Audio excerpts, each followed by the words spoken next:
Here today, the 2022 Superintendent of the Year for Alaska. And so please join me in welcoming Dr. Weiss.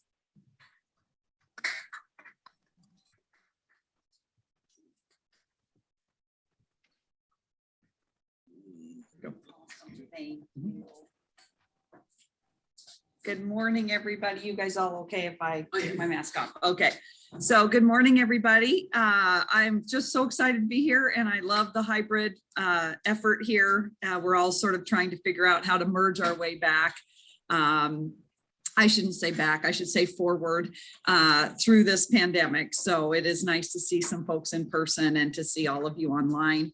I have just a handful of slides to walk through to give you some information, and then time for questions and answers, hopefully some answers, depending on what you're most interested in. So the first thing I wanted to just update you on is sort of where we're at in terms of dealing with the pandemic inside of our schools. When we opened up school this fall, it was a really big step because we went full scale school for the first time in the middle of the pandemic. So we did stages, right? We got completely shut down in March of 2020. We did distance delivery fall of last year. And then in the spring, we did sort of a hybrid cohort model where we were about half scale at most of our schools. The volume of students we had at our elementary and middle schools on any given day were about half of what we normally would. And at high school, we were actually delivering instruction like this to some kids in class and then to some kids on Zoom. And we did that all of second semester. So this fall, we had to take the next step, which was really trying to operate full scale school while we're still dealing with COVID, and in particular, a variant that we've all come to know, unfortunately, Delta. So this is just some stats on cases of COVID that were inside of our schools at some point where there was potential exposure. So these numbers don't represent if I am an employee and I got sick and I wasn't at school, the timing was that I wasn't at school while I was positive, or a kid. Most of these cases are students, some are adults. We definitely had a very high percentage of these cases end up being students. And you can see, and again, figure we started school August 16th. So we had about half the month. Then September for the full month, we had 102. So you can see the numbers and what that looked like. Excuse me, we're just seeing on Zoom here, we're just seeing the opening slide. We're just seeing the intro slide. So we need to advance. It didn't move. Dan. Let me stop share for a second and see what happens. We need to just and try it again. Let's try this. Does that look better? Yes. Okay. Now we see the cake. All right. Yes, gotta love Zoom sometimes. Okay, so 37 cases in August. We went up to 102 in September, and through the 20th, yesterday, we were at 65. We see definitely the largest number of cases percentage-wise in our elementary schools. Makes sense. The Delta is very opportunistic. It goes where there is no vaccine. So elementary, and the next highest is high school. Middle school is pretty small, between 10 and 15% of the cases at middle school. My theory is that middle school students are more supervised when they're outside of school than high school students. And so there's just a lot more social time at high school level. So, but it still is it's ranged as we've gone through, but roughly 65% elementary, 10% middle school, and the rest high school.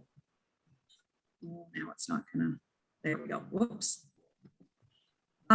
When we have those cases, one of the downsides is that we work really closely with CBJ, EOC, and we have to determine close contacts, Juneau Public Health, and we determine, we've used all kinds of strategies in our classrooms to prevent close contacts, but we are a school environment. So I have to remind people sometimes that in a school environment, it's very different than going to work at the state office building, as an example, where you're all adults, you have your work environments, it's a very controlled environment. We're teaching children, we're doing our best, but it is not, distancing is the hardest for us to maintain. The masking is making a huge difference. If we were not masked, I don't even want to think about the number of cases that we would have had. We are, and so then we quarantine students or a classroom depending on what we determine as close contacts. And we're trying to work on backing up from so many quarantines now that we can see the data, because we're not getting a lot of spread in our classroom. We're having cases that show up because COVID comes in, but we're not, in most cases, not seeing spread. So that's been very reaffirming of our strategies. We are also super excited about the vaccine for children, probably 5 to 11 is what we expect. And we think that might end up being approved by November. And we are already working with the EOC as we have all the way along. This picture is one of our vaccine clinics that we set up in one of our gyms. We've really, as you know, Juneau as a whole community has been ahead of the game when it comes to vaccine response. And we have partnered with the city and been very responsive as well. So we're already designing our clinics for when that happens. So once we get approval and Juneau has the right doses ready to go for kids, then we're going to be ready to support families in our school settings to make that as user-friendly and most convenient as possible. We're also looking at summer programming already for last year. We did summer programming this year. Staffing was really hard to get, as you can imagine. Our teaching staff was tired. I think everybody in Juneau was tired. Our teaching staff was definitely among them. So we had a hard time recruiting as much adult resource as we wanted to for summer programming, but we're expecting that to change for next summer, and we're just going to lift it up one step farther. We're using testing as much as we can as a strategy. We have testing required for all non-vaccinated students for both middle school and high school activities. We've been doing that since last spring. It has saved us a number of times. We've discovered some positive cases prior to their competing that week. We have also had voluntary COVID testing for staff since last spring. And last month, the Board of Education required it for unvaccinated staff. So we are moving into that. Last week was our first week. So we had all staff, 700 of them, verify their vaccine status. So you can imagine that's not really easy just in and of itself, but we did it. And we have about 40 that we're still sort of chasing around trying to get.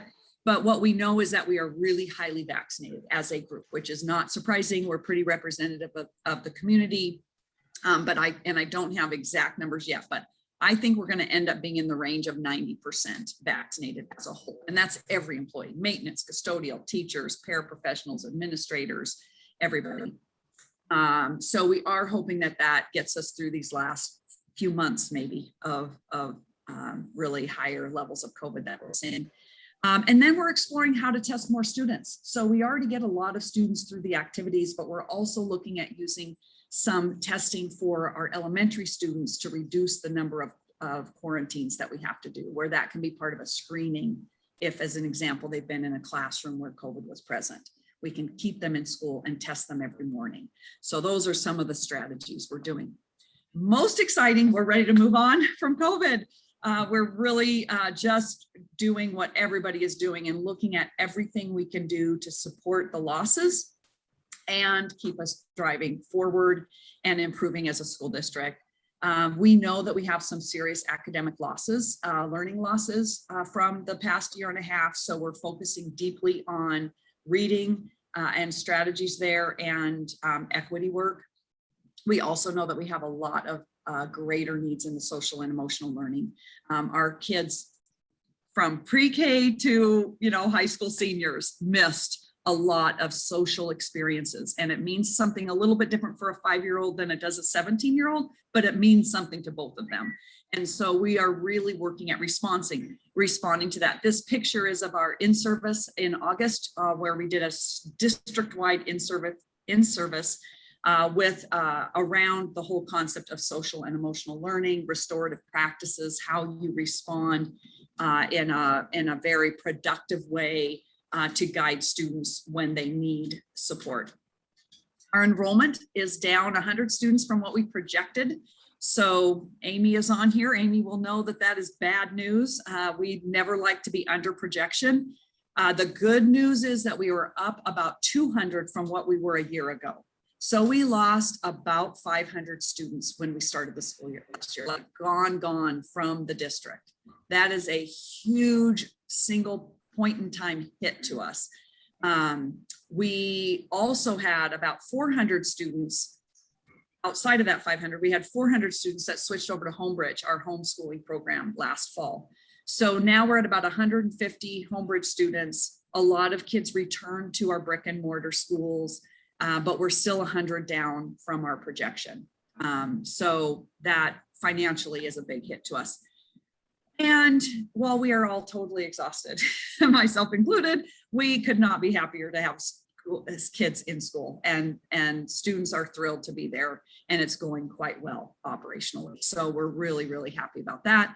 And we swore 2 new board members in this week. So we have Will Muldoon and Amber Fromhurst, and then Ebet Sidden also was re-elected. So we have had 3 open seats. And so Saturday, we have a retreat to start the process of onboarding the new members and doing some of our annual training with the school board.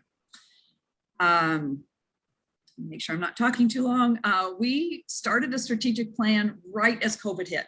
So literally late February, early March, the board finalized their next 5-year strategic plan last spring, which was perfect timing because I'm sure we would have got waylaid from this effort if it were this spring we were trying to do this. And these are our 4 pillars. Equity and achievement, we really see going hand in hand. We have academic goals in our achievement pillar. And in our equity pillar, we have similar academic goals and a variety of other goals related to some specific student groups that we know that we are having trouble serving. And we're not getting the same results in certain student groups. And those are 3 student groups that we're focusing on. One is our Alaska Native students, our economically disadvantaged students, and the third one is our English language learners. And so we've named them, which was a fairly bold step in our strategic plan. And we're holding ourselves accountable for finding new and unique strategies to support all students. Relationships and partners, that is partnerships. That's how we get our work done. We have amazing relationships in this community and a lot of partners. We get just a lot of support from our tribal agencies. We get support from the Juneau Community Foundation, just so many different groups that we work with, United Way, etc. Some of the resources that we're looking at that we've through the budget process last year that the board considered and supported as we thought about how to come through this pandemic. For years, we had 2 college and career advisors, one at each high school, and then for a number of years, and then probably for the last 7, 8, 9 years, somewhere in that vicinity, we only had 1, and she went back and forth between high schools. And we are very interested in providing the best support to our high school kids so that they are prepared to head out the door. So they added 1, so we now have 1 at each high school. The board funded 3 equity and reading specialists. We were only able to hire 2 of those because we, like everybody else, are having trouble finding the right people for the right jobs. So, but those folks are working on at our elementary level, trying to ramp up our K-2 reading, training teachers, and looking at a variety of strategies. Through grants, we've added social workers in our buildings. Several of our buildings have social workers, which are playing a key role with our families. We have a family engagement specialist. And then again, we have lots of partners. So as we go forward, these are some of the things that keep me up at night. So I'm throwing them out to you to think about as well. Really, and last spring, I spent a lot of time with staff. I don't even know, probably 10 separate hours I spent with different groups of people, really asking the question, what about this experience has been important enough that we don't want to lose it going forward? What did we learn out of this? Education, it's so hard to change the mode of education, right? It's just so fundamental and foundational. And we got thrown, right? Almost like you throw something into a fan, right? What happens? It kind of blows up. That's really what happened to our system last March, and March 2020. And so what about that is important for us to take with us? how are we any better now than we were then? And if we can't answer that well, then I will go back to Tanakee where I was last week and just maybe stay there forever. We have to be better for it. It was hard. It was horrible. It's so many places, but we did learn a lot, and we have to decide how are we better now than we were 15 months ago, because we are, and we should be very intentional about that, and we should be taking advantage of that. And then really looking forward, we have to expect recovery to last multiple years. This is not anything short term. The losses, the impacts to our community, to our children, to our families. So we really need to look at this recovery as a scope of a couple of years, number of years, and what do we need to do very purposefully to support our kids going forward. So those are really my initial thoughts, and then I'll open it up to questions, to things that you might have, and I'll take the screen share off because it's easier to see people.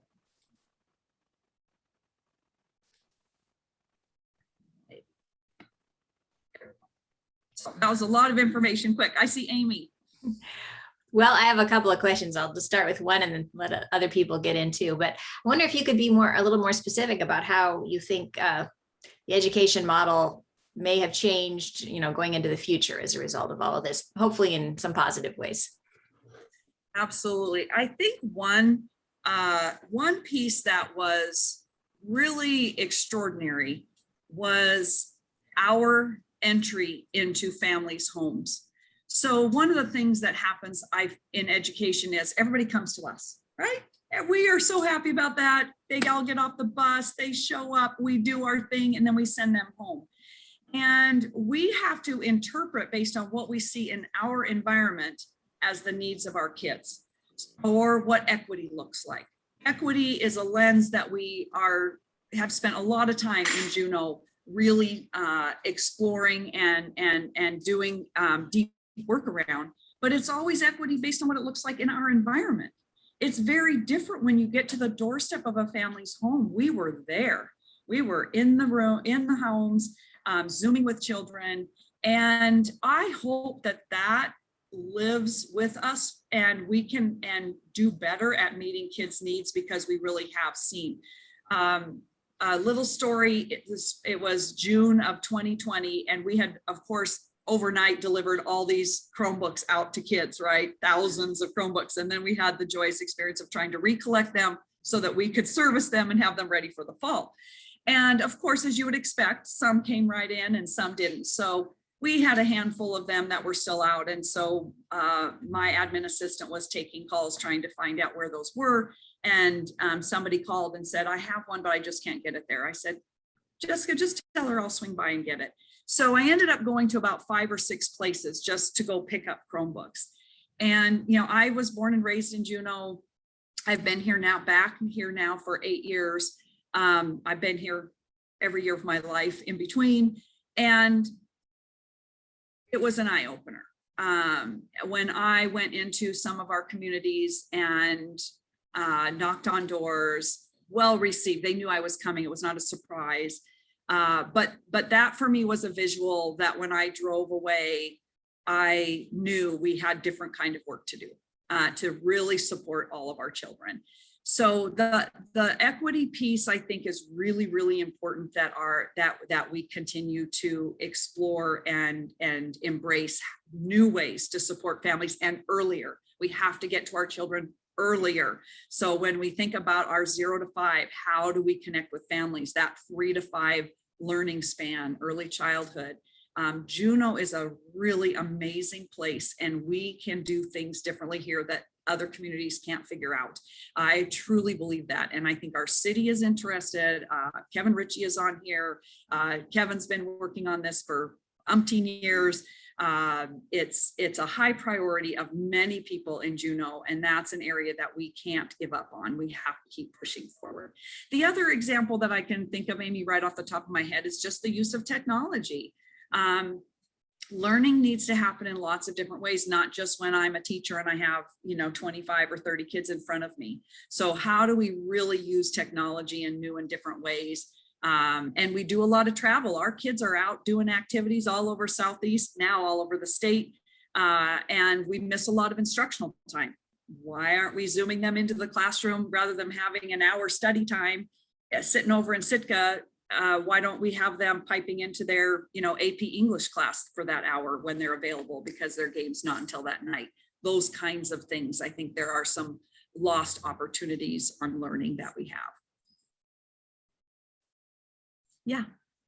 You noted that enrollment is 100 down from projected. Mhm. What does that translate into relative to pre-COVID?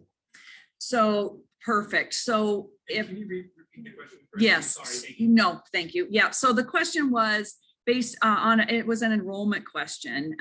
We're 100 down from projection. What does that enrollment look like, and how does that manifest itself based on pre-COVID numbers? So pre-COVID numbers, we are still down about 200 students from pre-COVID. So, and the hit is that with that 100, why that's an important number is because that's what the base student allocation is funded on. And there's a lot of moving parts to the funding formula, but that's the main trigger that we look at. So we have many fewer dollars. I don't have a number yet, but I will shortly, to operate this school year on than we budgeted on. So it would be, like taking a hit on your paycheck and having your expenses already set up in your household and having to figure that out. Yes. Yeah, just to follow up, James Bibb, my partner Lori Hagee, I've watched her in the off-season develop an online curriculum for Tlingit language. Right. She used the Mhm. model for her music Yes. and she's brought that into the elementary school. And I've watched these families, especially from the Native community, Mhm. watching their children learn Tlingit values and Tlingit language Mhm. online. So Right. there's faculty, teacher using the online Yes. Yes. And challenge to develop a whole curriculum. And I wish we had that when I was growing up. Maybe something special. yeah, absolutely. James mentioned Lori Hagee, who is one of our elementary music teachers and a phenomenal teacher. And she developed an online Tlingit language-based music program, families involved. It's incredible. And I do think that that's where when we think about family engagement, and I speak with people often who don't feel welcome in our schools. And it's heartbreaking. It is really heartbreaking. And so we're doing the work to try to figure out, what does that mean? How can our schools be welcoming to every single family, right? And that's one way for our Alaska Native population, is really embracing the language, and how do we support families in that way? And that's an amazing example. We have language opportunities at all of our levels now. And of course, we also have our TCLL program, Tlingit Language, Culture and Language program inside of Harborview. And we're looking at trying to extend that into middle school also to support those students that are in that program. It is a great example of how technology opened a door into families that didn't exist before. So we need to keep finding those ways. Rosemary, and then Karen. Rosemary, you're muted. Rosemary, you're still muted. Okay, I really appreciate what you said about adding extra emphasis for elementary kids for reading catch up and everything. Could you talk a bit about the credit recovery program for high school kids who have far less time to overcome the losses that they experienced last year? And, once you get to high school, what are you doing to kind of make sure those kids don't lose heart and decide that maybe this isn't for them? Great question, Rosemary. We did collect data on credit currency. So one of our new metrics in our new strategic plan is credit currency.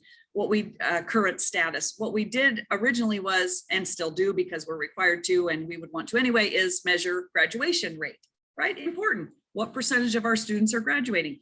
And we look pretty good on paper. But when we really looked at the experience of students, what we saw was there were a certain number of kids every year that were racing to the finish. So they got panicky their senior year, stepped up to the plate, and then, raced and graduated.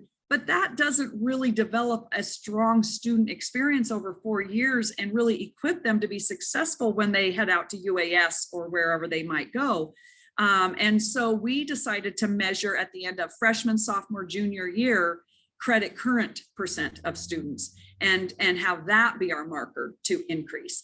And what we found was that when we did that metric last winter, we found that our freshmen and our sophomores were the hardest hit by what you just said. They had which makes sense. We had students starting high school who had never even been in a high school before. They'd never met any of their teachers in person.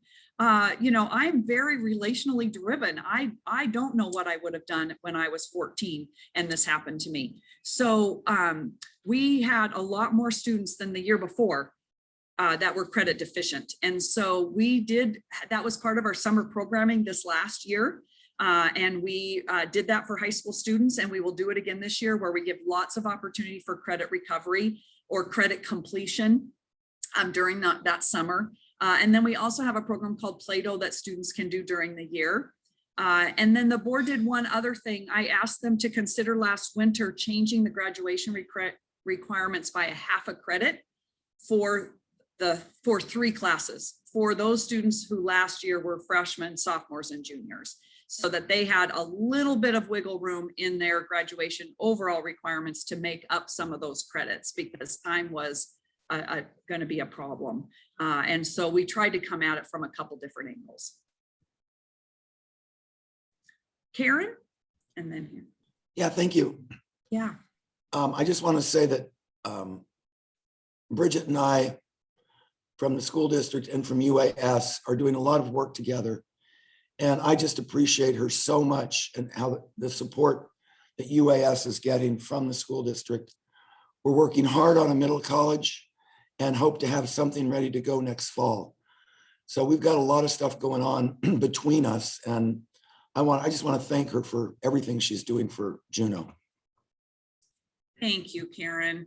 I am so excited about the possibilities, and middle college is, and right back, kudos to Karen, because universities and school districts don't always work very well together. And it seems so obvious that they would, but really it doesn't happen all the time. And I think, again, because of Karen's leadership at UAS, we are in a very unique situation to do some cool things in Juneau that work for our students, that are very relevant to our students. And middle college is a way that students can start earning college credit before they leave high school. We already do some of that. We do quite a bit of dual enrollment, but middle college is a little more structured program where students could literally be working towards a degree at the same time they're working towards their high school diploma. And other states have similar programs. However, our challenge is that in Alaska, we don't have a strong community college track. Other states have that built into their state university system. It's a very distinct program. We don't have that in Alaska, so we have to look at it a little bit differently. So we're very excited about the work that we're doing, and Karen has really helped open up doors there. So very much appreciated. Thank you, Bridget. And then we have a question in the room. Yeah. My name is Tammy Goldman. Hi, Tammy. So you spoke briefly about student experience. I have a son who's a senior, and granted, we are a homeschool family, mostly because of dual enrollment. Yep. We've been a homeschool family for years. So Yes. But he does activities through Thunder Mountain High School. Yep. As a senior this year, and I know watching all these high school kids, their mental status has declined terribly without the social. Right. What are you doing about the student experience, bringing that back on? My son's a senior and he's like, I've never been to a dance. And he's bummed about that. He's had a girlfriend for 2 years and he'd like to take her to a dance before he graduates from high school. Yeah, we are working every day at those decisions and as they come. And it is a slow merge. It's really figuring out where all those pieces fit in our overall mission. Our number one priority is keeping kids in school, in-person learning. So that's our number one priority, no question. And then we start rippling out and trying to build the full experience. But we don't want to do anything that puts that at risk. And activities is a huge piece. So we have supported activities. We got shut down completely by Awesome the spring of 20. Since then, we have done everything possible all last year and this fall to keep activities up and running, because we know it's the lifeline for so many of our kids. And we've done that really successfully using the mitigation strategies, being able to do testing and all of those pieces. So last spring, we had a dance at Thunder Mountain. We had a prom last spring. We went through lots of planning with JD and with TM. JD kids ended up deciding they couldn't figure it out. It was there because we had a lot of mitigation, requirements. And so they just decided they'd rather not. But Thunder Mountain stuck with it, and their student government, and we actually held a prom there. So we continue to make those decisions as they come, as they get generated from the high school. We did a college fair 2 weeks ago. We were one of the only ones that held the college fair. Anchorage canceled, Fairbanks canceled, Kenai canceled, and we held it. Because I felt like it was really important. We hadn't done one at all last year. So these kids had never experienced or had that opportunity. I felt like we could do it safely, and we did. So it really is literally every day I am put in a position, here's an opportunity, what can we do? And then we make that decision. And so the other piece that I would throw out, Tammy, since you mentioned homeschool, is that with our Homebridge program, the other thing that we've learned through this is that sort of got also tossed in the wind, because it was a very small program that operated at about 35 kids every year. And that was okay, like 35 to 50, it maintained its own. And then all of a sudden the need went through the roof, right? So it gave us this great opportunity to relook at our homeschool program. So we're doing some really cool things with our homeschool program. We've changed our policy on credit conversion from college to high school, because that helps us be competitive with other homeschool programs. We've added activities, they're doing cooking, they're doing outdoor activities, they're doing all kinds of things that we didn't do before. So that's another one that and this year, like I said, we have about 150. And we're hoping to continue to build that so that we can support our local homeschool families right here through our program in the future. Yeah. When people were telling me that they wanted to do homeschool, but they were going to move to like the IDEA program or the Raven program, I would ask them immediately. I said, "So, are you planning on going back to Juneau School District?" Yeah. Because if they were, I encouraged them to go to Homebridge because to keep your allotment. Right. Yep. Yeah. You know, Yeah. It's important. Yeah, it's really important. Yeah. Yeah.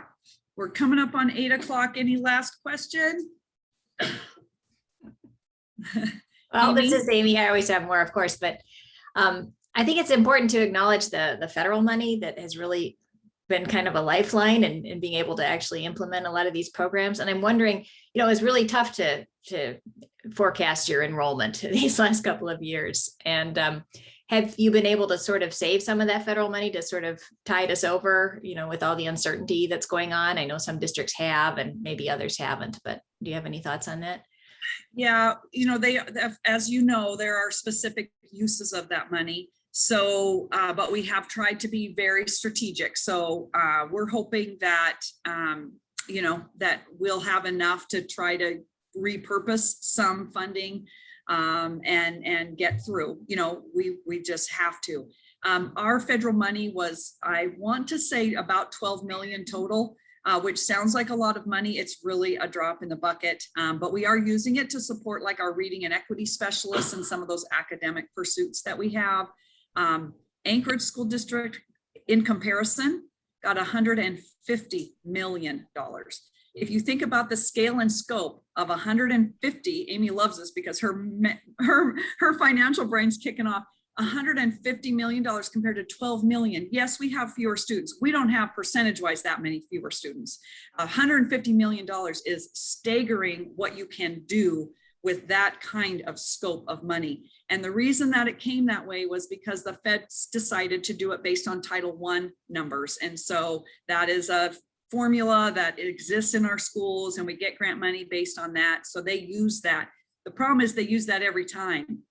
They didn't change it up at all. So there were some districts in the state that didn't get any, and DEED took care of them by portioning out some of their funds.